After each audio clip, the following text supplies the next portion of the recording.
Hello guys, আসসালামু আলাইকুম। আমি এখন কবুতরের মাংস ভুনা দেখাই দিব কিভাবে রান্না করতে হয়।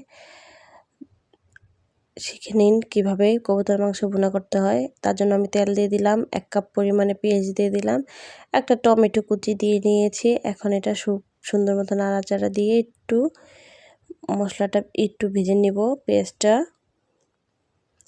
তো এখন আমি বাকি উপকরণগুলো দিয়ে দিচ্ছি। এখন আমি আদা রসুন বাটা দিয়ে দিলাম 1.5 চামচ পরিমাণে। এটা একটু নাড়াচাড়া দিয়ে মিশিয়ে কষিয়ে নিব সুন্দর মতো। এখন অল্প পরিমাণে একটু পানি দিয়ে দিচ্ছি।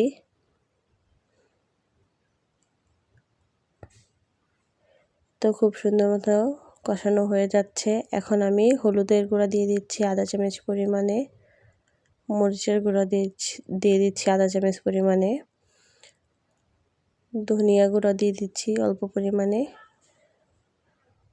জিরা গুঁড়া দিয়ে দিচ্ছি আধা চামচ পরিমাণে। এখন এটা খুব সুন্দর মতো নাড়াচাড়া দিয়ে মিশিয়ে নিব।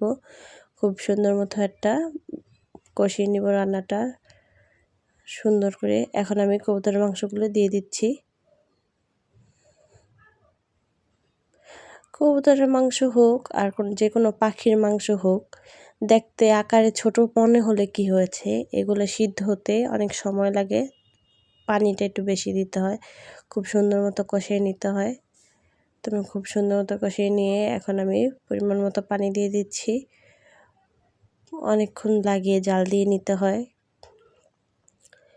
তো আমি খুব সুন্দর মতো নাড়াচাড়া দিয়ে রেখে দিয়েছিলাম ঢাকনা দিয়ে। ঢাকনা উঠিয়ে এখন আমি লবণ দিয়ে দিচ্ছি। লবণটা আপনাদের পরিমাণ মতো দিয়ে দিবেন। এখন আমি ঢাকনা দিয়ে আবার রেখে দিব 10 মিনিটের জন্য। এরকম মজার রান্নার ভিডিও পেতে হলে আমাদের চ্যানেলটা অবশ্যই সাবস্ক্রাইব করবেন।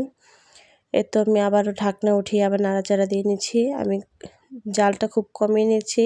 অল্প আঁচে রান্নাটা কমপ্লিট করব। অল্প আঁচে রান্না করলে মাংসটা খুব সুন্দর মতো সিদ্ধ হয়ে যাবে। এখন আমি আবারও ঢাকনা দিয়ে রেখে দিলাম।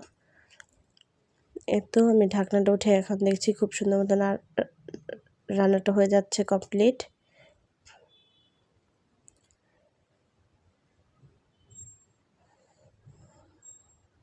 তো রান্নাটা কমপ্লিট হয়ে গেছে। এখন আমি খুব কাছ থেকে আপনাদের দেখিয়ে দিব।